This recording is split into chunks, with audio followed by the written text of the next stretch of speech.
¿Por qué retomaste el género policial en Betty Boo después de lo de la viuda del jueves? Y si crees que hubo algún cambio en estos años en lo que es el periodismo policial. Desde mi punto de vista, yo encaré por primera vez el género policial en Betty Boo. Mi sensación es que en los casos anteriores, en las otras novelas, incluso en Las vidas de los jueves, las novelas tenían elementos del policial, pero yo no me sentía a escribir pensando voy a escribir una novela de género policial, sino que en la composición de los personajes, en el devenir de la historia, sucedía algo que lo llevaba para ese género. Entonces la novela terminaba teniendo elementos del policial y alguien después, a posteriori, cuando la publica, la edita, dice, bueno, esto es el género policial. Pero a mí como escritora no me habían nacido pensando en el género policial. Yo era una historia que quería contar, por ejemplo, en Los vidas del juez yo quería contar la década del 90. Y tenía como en la cabeza el cuento de Chiver el nadador, y pensé, bueno, ¿qué pasa si lo traslado al nadador, que era un personaje que vivía en un lugar parecido, a un barrio cerrado, pero en la década del 50 en Estados Unidos, y que había perdido su casa, se estaba divorciando, y que había descubierto que podía ir nadando de piscina en piscina, ¿no? Se tiraba la pileta de su casa, salía, iba al vecino, y así todo el circuito. En vez de correr, o andar en bicicleta o en patinete, lo hacía nadando. Entonces pensé, bueno, ¿qué pasa si traslado al nadador de Chiver a la década del 90 en un country en Argentina? Y lo que me aparecía como imagen era que aparecía ahogado en una pileta. Yo no sabía todavía por qué, ni si solo, acompañado, etcétera. Finalmente la novela Las de los jueves empieza con 3 ahogados en una pileta, pero mi intención no fue escribir un policial, fue escribir sobre la década de los 90, contar cómo estos tipos vivieron para terminar de esa manera.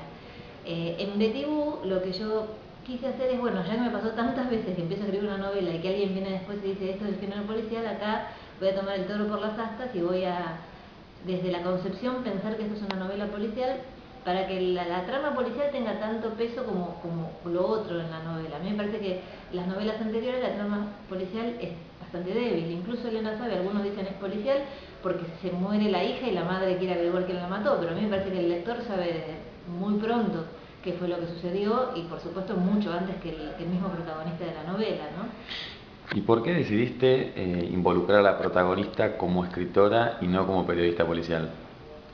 También era porque en ese personaje yo quería como sacarme de encima algunas fantasías mías, ¿no? Entonces me resultaba interesante para contar cosas que tenían que ver con cosas que me sucedieron o cosas que a lo mejor me podrían suceder o que no me suceden pero que son fantasmas, ¿no? Y bueno, creo que básicamente por eso, ¿no? No es que ese personaje sea yo, por supuesto, pero me ayudaba a poder hablar o contar o narrar ciertas cosas que me interesaban del mundo de lo que es la literatura, escribir, etcétera, ¿no? ¿Vos crees que existe en la actualidad esta tensión entre el joven, entre el pibe de policiales que busca todo en Google y el periodista experimentado? ¿Crees que existe realmente esta tensión ahora en las redacciones de policiales de ahora? Yo creo que cada vez va a existir menos porque también las viejas generaciones aceptan más las nuevas tecnologías, pero de todos modos creo que es una tensión que sucede en todos lados. Yo tengo hijos adolescentes y si yo no usara las tecnologías me quedaría como muy afuera de la vida de ellos, me parece a mí, ¿no? Y esto sucede, digamos, ahora sucede más, pero yo me acuerdo la primera vez que trabajé en la redacción de una revista, no hacía tanto que habían aparecido las computadoras y las redes dentro de la misma redacción, y había una periodista muy buena que era una mujer mayor y cada vez que terminaba una nota apretaba un botón y decía se me borró la nota. Entonces salíamos todos los más jóvenes desesperados a buscarle la nota que nunca se le había borrado, o sea, la había mandado a otro lado, qué sé yo, pero no había nunca, una vez que ella terminara la nota, que no levantara los brazos y dijera se me borró la nota. Bueno, eso mismo hoy se repite mucho más, o sea, hay gente de otras generaciones a las que les cuesta muchísimo meterse en determinadas cosas de las redes sociales y evidentemente Internet ha facilitado el trabajo de muchas cosas, pero si vos a todas esas facilidades no le agregás determinados métodos de investigación, determinada investigación que tiene que seguir siendo con las mismas, con el mismo rigor, con el mismo trabajo, etcétera, si solamente te conformas con lo que te aportan las redes, seguramente no vas a ser un buen periodista. Por eso me parece que la novela empieza como dándole más como más valor al viejo periodismo, al que sale a investigar a la calle, etcétera, etcétera, y todo eso se lo tiene que enseñar al nuevo, pero el crimen se termina resolviendo también gracias a cosas que encontró el nuevo en la red. O sea, las dos, se logra sobre el final como una conjunción entre los dos mundos, ¿no? Uh-huh. ¿Y alguna vez te apasionó un caso policial tanto que te lo pusiste a investigar a pesar de que no fuera tu trabajo, como es el caso de Jaime Brena? A mí particularmente cuando yo leo el diario siempre leo las noticias policiales. A mí me interesaron siempre, no solamente ahora que escribo, antes digamos de pensar en ser escritora también, me interesan los casos policiales y ponerme a investigar por fuera de lo que sale en los diarios, no. Ponértelo a investigar como hace uno, digamos, que empieza a tomar datos de distintos lugares y tratar de sacar su propia conclusión, sí, pero no es que fui a hacer una investigación periodística de ninguno de los casos que me interesaron, ¿no? Pero no me los olvido tampoco, me quedan, viste que en la novela hay como un recorrido sobre varios casos policiales.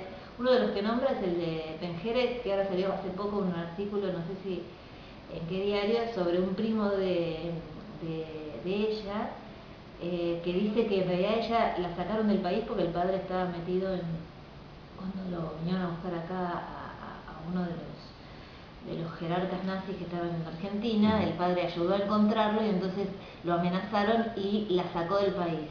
Y de nuevo me encantó leer eso, porque es como después de muchos años que esta chica desapareció, que nunca se supo, que incluso habían dicho que había sido una persona que la había secuestrado cuando venía, creo que de la clase de inglés o de piano, no sé qué, un montón de años después aparece un primo con una teoría totalmente distinta que le da como un vuelo, digamos, ficcional muy interesante al caso, ¿no? Uh-huh.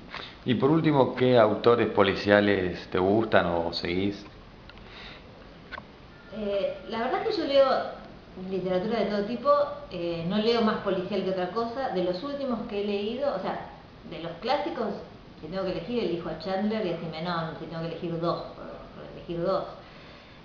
Pero de los últimos leí a Mankell, que me gusta, hay otro sueco que se llama Theorin, que me gusta mucho, y Matías Camilleri no leí demasiado, pero lo que leí me gustó, ¿no? Tengo amigos italianos que dicen que escribe mal, porque escribe como en un dialecto del sur de Italia. Como uno lee las traducciones, yo no sé apreciar eso, pero las historias que cuenta me interesan, y sobre todo en los tres casos creo que lo que me interesa es lo muy pegado que está el policial a lo social. O sea, de alguna manera uno lee un policial, pero está leyendo también cómo son esas sociedades donde transcurren esos policiales, y es en el caso que el policial a mí más me atrapa.